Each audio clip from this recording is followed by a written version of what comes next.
नमस्कार दोस्तों, ये हमारे एनसीईआरटी में है, इसलिए डी ट्रिपल एस बी के टीजीटी के लिए बहुत ही महत्वपूर्ण हो जाते हैं दुष्यंत कुमार जी। तो दुष्यंत कुमार जी का ये मेरे सीने में नहीं तो तेरे सीने में सही हो कहीं भी आग, लेकिन आग जलनी चाहिए।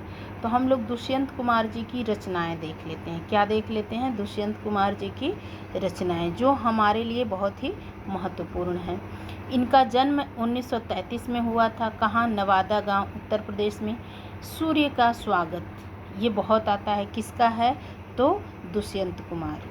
फिर आवाज़ों के घेरे, साए में धूप, ये जो आपका है साए में धूप का ही है। एनसीईआरटी में क्लास 11th में लगा है, इसलिए टीजीटी हिंदी के लिए बहुत महत्वपूर्ण है।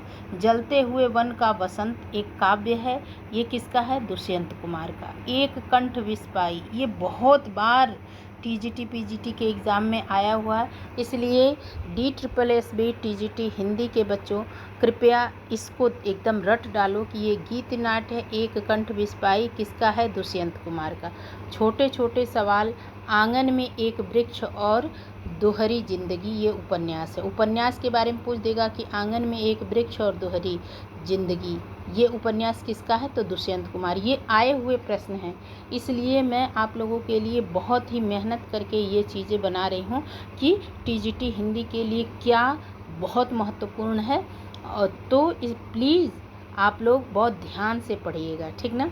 और इनका साहित्यिक जीवन थोड़ा बहुत जान लेते हैं हम लोग कि दुष्यंत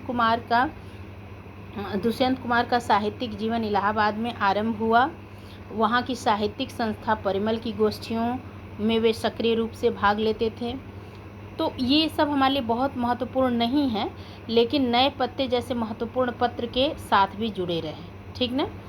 तो अभी हम लोगों को बस इतना ही याद रखना है कि एक कंठ विस्पाई शीर्षक गीत नाट्य हिंदी साहित्य में एक महत्वपूर्ण और बहुप्रशंसित कृति है, ठीक ना। यही आप लोग, ये गज़ल विधा में है। साए में धूप जो है, यहाँ दुष्यंत जी की जो गज़ल दी गई है वो गज़ल संग्रह साए में धूप से ली गई है। इसी शीर्षक से आप लोग में है और ये क्लास 11th में है, ठीक है। कहाँ? तो तय था चिरागा हर एक घर के लिए, कहाँ चिराग मयस्सर नहीं शहर के लिए। यहाँ दरख्तों के साए में धूप लगती है, चलो यहाँ से चलें और उम्र भर के लिए। तो हमारे लिए ये इतना महत्वपूर्ण नहीं है जितना हमको इनका जो मुख्य रचनाएं हैं। तो आप लोग एक बार फटाफट मेरे साथ बोल लीजिए तो हमेशा के लिए याद हो जाएगा आप लोग को। सूर्य का स्वागत, आवाज़ों के घेरे, साए में धूप, जलते हुए वन का बसंत काव्य है। काव्य पूछ देगा। जलते हुए वन का बसंत काव्य, एक कंठ विस्पाई गीत नाट्य, छोटे छोटे सवाल, आंगन में एक वृक्ष और दोहरी जिंदगी, ये उपन्यास है। तो दुष्यंत कुमार जी हमारे लिए क्यों महत्वपूर्ण है? क्योंकि ये एनसीईआरटी की बुक में है। तो डी ट्रिपल एस बी के लिए दुष्यंत कुमार जी महत्वपूर्ण हो जाते हैं। आप लोग इसको याद कर डालिए, ठीक है। मिलती हूँ नेक्स्ट वीडियो में। धन्यवाद।